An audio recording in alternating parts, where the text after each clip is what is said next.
diperlihatkan padanya tempatnya kelak setiap pagi dan sore.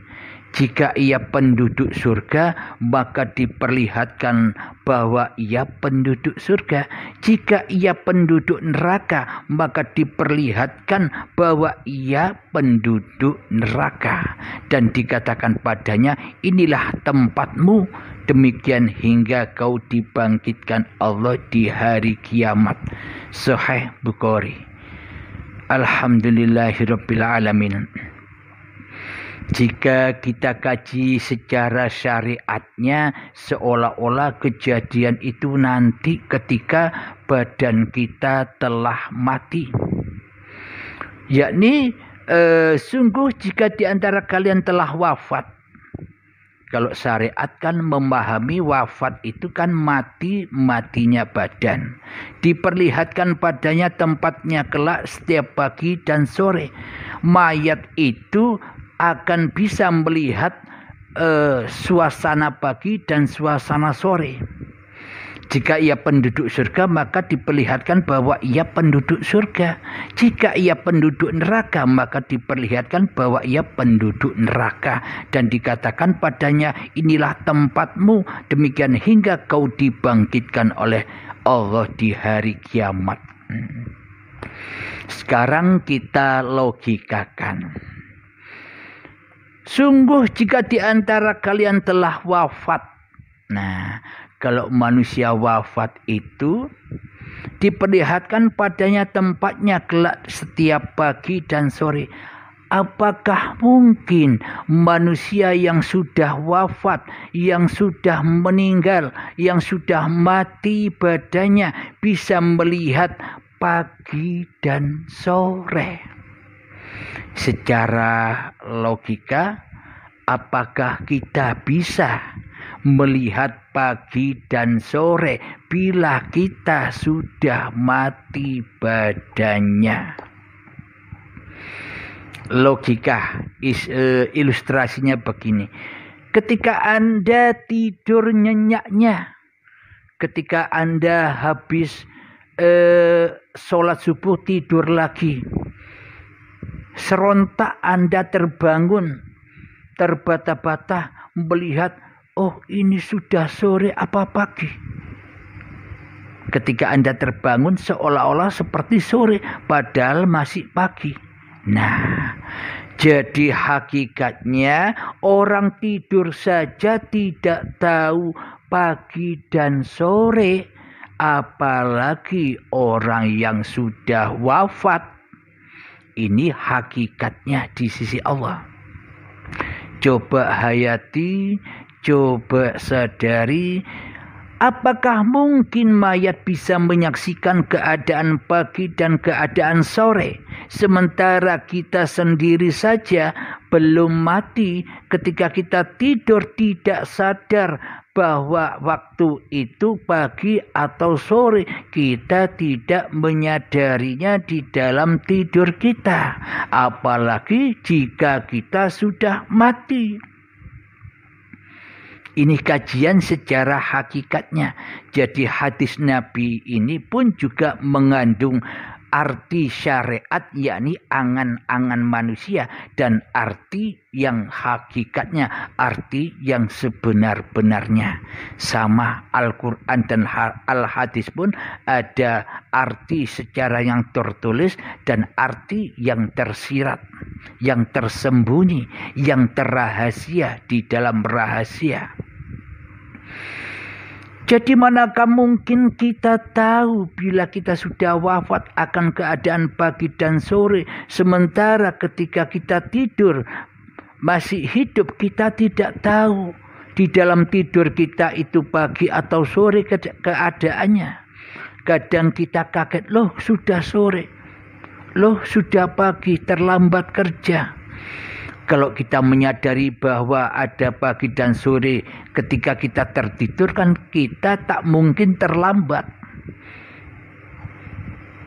Nah, inilah bukti nyatanya bahwa bagaimana mungkin orang yang wafat itu bisa melihat pagi dan sore. Ini kajian hakikatnya. Jika ia penduduk surga, maka ia diperlihatkan bahwa ia penduduk surga. Dan jika ia penduduk neraka, maka diperlihatkan pula bahwa ia penduduk neraka di dalam pagi dan sore itu. Maknanya apa? Mayat yang berjalan inilah yang dimaksud itu semua. Kita yang belum bertuhan inilah yang dimaksud ini semua. Jadi bukan mayat-mayat yang sudah dipendam di dalam kuburan yang dohir itu. Akan tetapi mayat jiwa yang mati kita sendirilah yang sudah dikubur di dalam tanah yang badan yang dari tanah ini dikubur di dalamnya, diperlihatkan pagi dan sore bila di dalam hati kita sudah beriman hanya Allah Tuhannya, hanya Allah yang wujud, hanya Allah yang hidup, hanya Allah yang berkuasa, hanya Allah yang bisa mengkehendakkan daya upaya makhluknya, maka ia sudah tahu tempatnya bahwa ia adalah penduduk surga, baik pagi ataupun sore dan meliputi hari-harinya. Akan tetapi orang yang wafat itu, ini kajian hakikatnya, orang yang mati hatinya di dalam bertuhan, yang mana Allahnya masih gaib, Allahnya masih tiada, yang wujud menjadi Tuhan di dalam hatinya masih hawa nafsunya, masih syaitannya, berarti manusianya berkumpul dengan iblis dan setan yang selalu mensekutukan Allah dengan dirinya. Inilah yang dimaknai ahli neraka. Bagi siapa? Ciri-cirinya bagaimana ahli neraka itu? Ciri-ciri ahli neraka itu adalah ketika di hati kita menyangka bahwa diri kitalah yang paling wujud daripada wujudnya Allah. Ahli neraka itu adalah kita menyangka bahwa diri kitalah yang hidup daripada hidupnya Allah. Diri kitalah yang urip daripada uripe Allah. Diri kitalah yang berkuasa daripada kuasa Allah. Diri kitalah yang punya kehendak daripada kehendak Allah. Inilah tanda-tanda ahli neraka.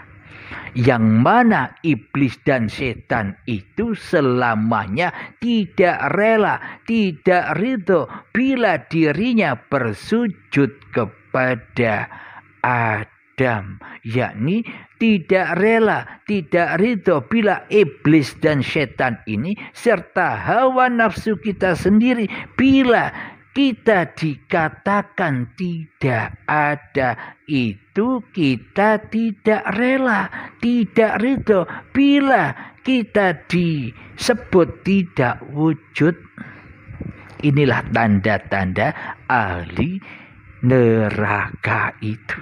Karena Allahnya tidak wujud baginya, karena Allahnya tidak nyata baginya, karena pencipta diri manusianya tidak nyata atas ciptaannya.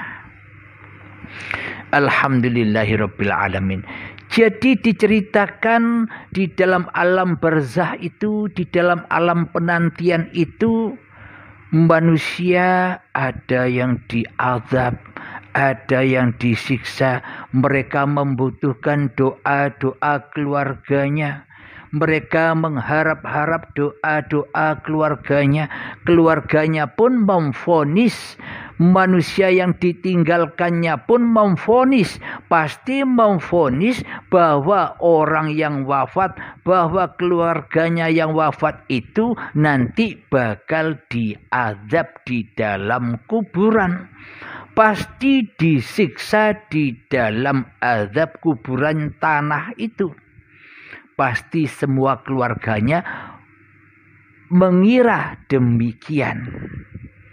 Pasti bila ada keluarga yang mati, kita di dalam hati kita yang terdalam pasti mengira bahwa orang yang mati itu nanti akan disiksa, diazab oleh Allah di dalam kuburannya. Apa buktinya? Itu semua buktinya kita mengadakan tahlilan, kita mengadakan tasyakuran, kita mengadakan kumpulan-kumpulan mengirim doa kepada mayat. Itulah tandanya bahwa kita selama ini mengira mereka membutuhkan doa-doa kita, membutuhkan bekal-bekal dari kita. Itulah makna bahwa kita selama ini menuduh orang yang sudah wafat, orang yang sudah meninggal bakal pasti diazab, disiksa di dalam kuburan. Ini pemahaman alam barzah secara syariatnya. Anggapan kita selama ini kepada orang-orang yang sudah meninggal itu sebenarnya salah. Salah tuduh, salah alamat. Bagaimana mungkin Anda tahu bahwa orang yang meninggal itu butuh doa-doa kita? Logika begini. Ketika kita mengirimkan doa kepada orang-orang yang sudah meninggal, kira-kira kita sudah tahu tempatnya apa tidak? Bila kita tidak tahu tempatnya, ya mana mungkin bisa sampai doa-doa kita. Bila kita tidak tahu alamat tempatnya, ia dipenjara dan dihukum serta diazab sesuai prasangka kita selama ini. Mestinya wajib kita tahu alamatnya, di mana rohnya disiksa, di mana rohnya diazab, di mana rohnya terpanasi oleh api-api anar. Kalau ingin kita mengetahui alamat di mana mereka berada, ya kenalilah Tuhanmu yang mewujudkanmu dan yang mewujudkan orang-orang yang sudah wafat itu. Karena mereka sudah kembali di sisi Allah. Ketika kita mengirimkan doa, ya tentunya kita sudah kenal Allah dulu, tahu Allah dulu, maka kita akan bertemu di sisi Allah dengan orang-orang yang sudah wafat, dengan orang-orang yang sudah inna lillahi wa inna ilaihi roji'un. Digambarkanlah di alam barzah itu orang-orang di kuburan itu sama-sama duduk-duduk di kuburannya, menanti keluarganya, menanti doa-doa kiriman keluarganya, digambarkan oleh imajinasi kasyaf mukasyafa manusianya seperti itu. Karena itu alam goib, tersingkapnya goibnya makhluk masih alam makhluk. Nah, inilah cerita tentang syariatnya.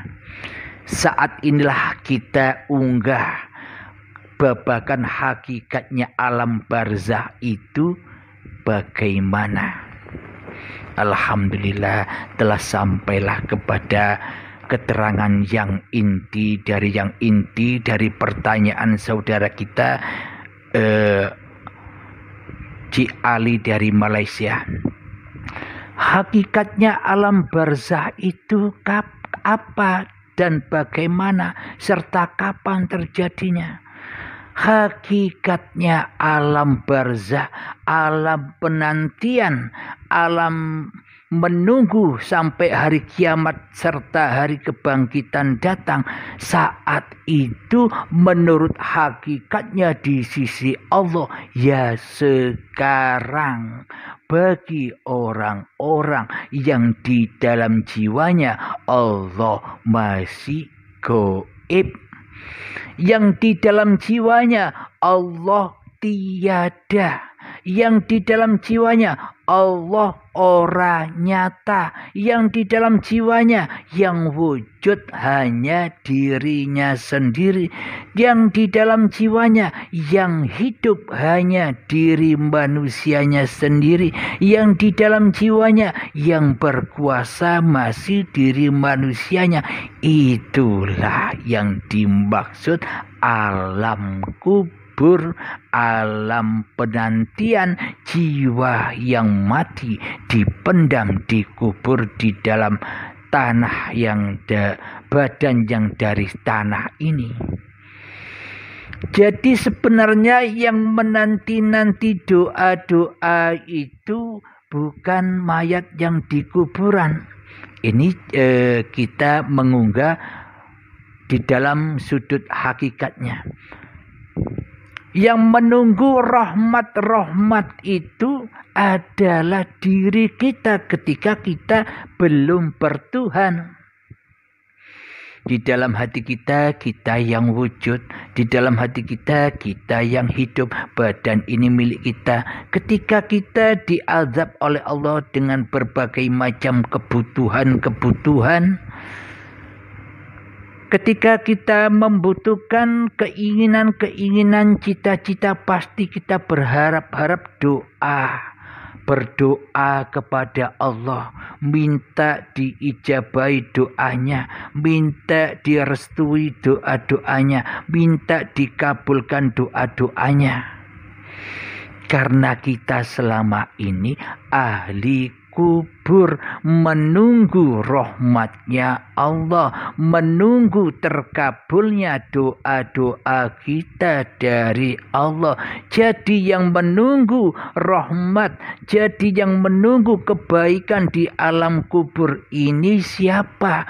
Orang yang ada di dalam tanah, apa orang yang masih belum bertuhan di hatinya?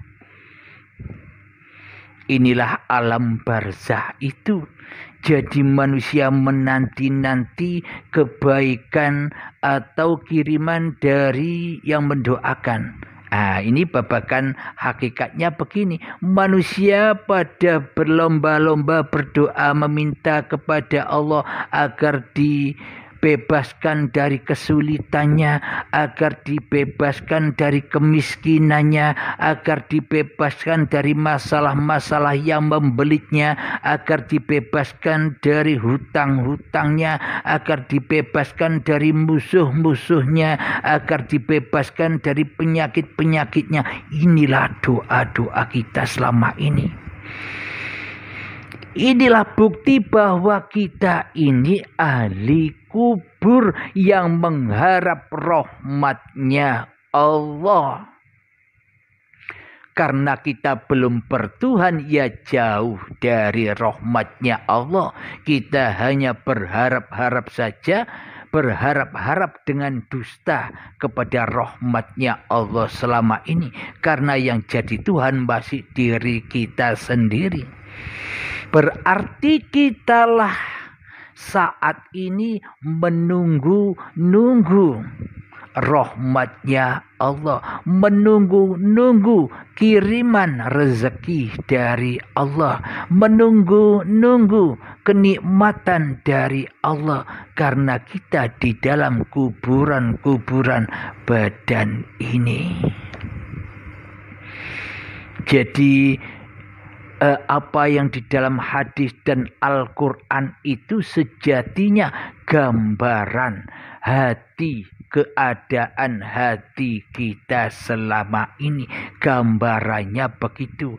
Berhubung manusia, berhubung orang-orang yang masih getol memegang syariat-syariat kemanusiaannya, yang memahaminya dengan syariatnya, yang memahaminya seolah-olah itu semua perjalanan-perjalanan itu perjalanannya badan. Karena iman kita masih kepada badan. Karena badanlah yang bisa berlaku apa-apa selama ini seperti Tuhan. Kita tidak bisa menerobos siapa di balik badan ini, siapa di balik yang menciptakan badan ini. Jadi yang dimaknai alam barzah itu ya sekarang bagi orang-orang yang belum bertuhan di hatinya, diazab dan disiksa di dalam kuburannya. Kematian di sisi Allah, matinya jiwa.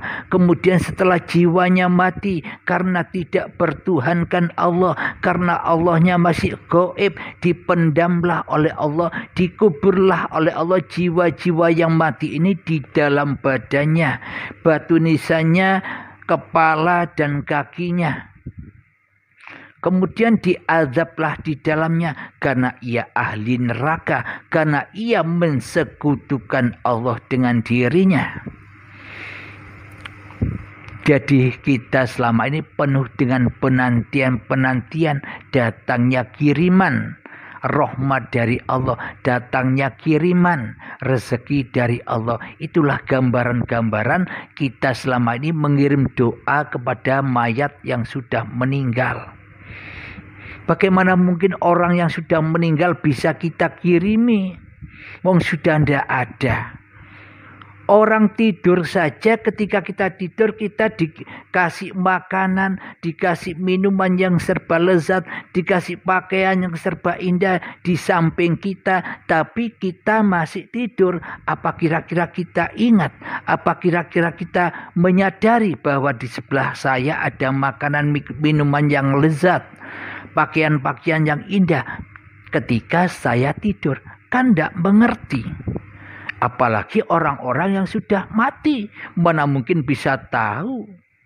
Nah, jadi makna dari syariat itu, makna dari cerita-cerita yang telah kita dengar selama ini, hakikatnya demikian.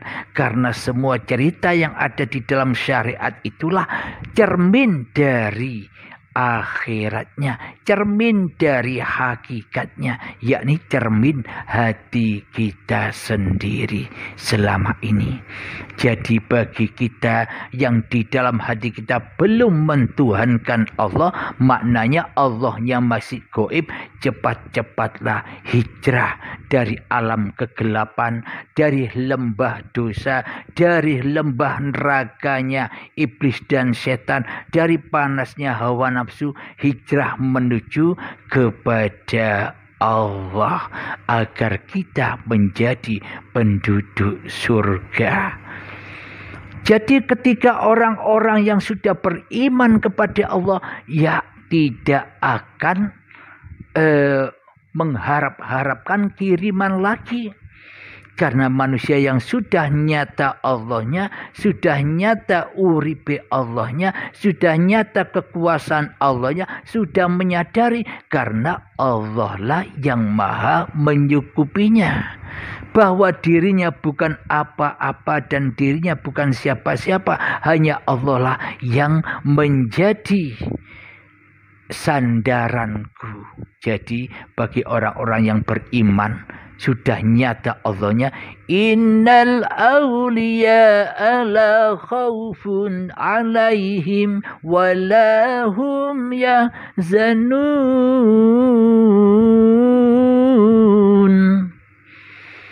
Sesungguhnya para kekasih Allah itu tiada rasa takut dan pula tidak bersedih hatinya karena Allah sudah wujud baginya, karena Allah sudah hidup baginya, karena Allah sudah nyata baginya, karena Allah sudah berkuasa atas dirinya daripada dirinya sendiri. Alhamdulillahirabbil alamin. Itulah sekilas tentang hakikat alam barzah itu.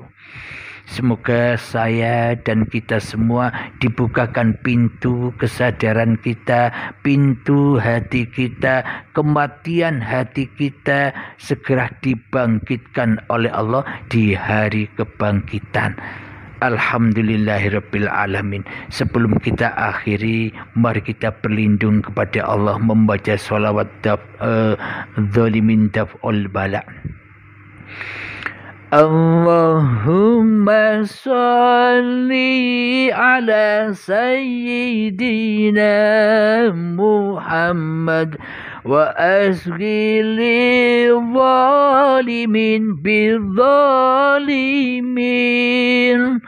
Allahumma salli ala sayyidina Muhammad wa asghili zalimin bizzalimin wa akhrijna min bainihim salimin wa ala alihi wa sahbihi ajma'in. Alhamdulillahi Rabbil Alamin. Allahumma salli ala Sayyidina Muhammadin wa ala ali Sayyidina Muhammad. Allahumma ya qadiyal hajat, Allahumma ya mujibad da'wat, Allahumma ya rafi'ad darajat, Allahumma ya muhillal muskilat, Allahumma ya syafiyal amrad, Allahumma ya kafiyal muhimmat, Allahumma ya dafi'al baliyat, Allahumma اختم لنا بالإيمان، اللهم اختم لنا بالإسلام بجاه سيد المرسلين. ربنا آتنا في الدنيا حسنة وفي الآخرة حسنة وقنا عذاب النار. وصلى الله على سيدنا محمد وعلى آله وصحبه وسلم والحمد لله رب العالمين. آخر كلام. Assalamualaikum warahmatullahi wabarakatuh.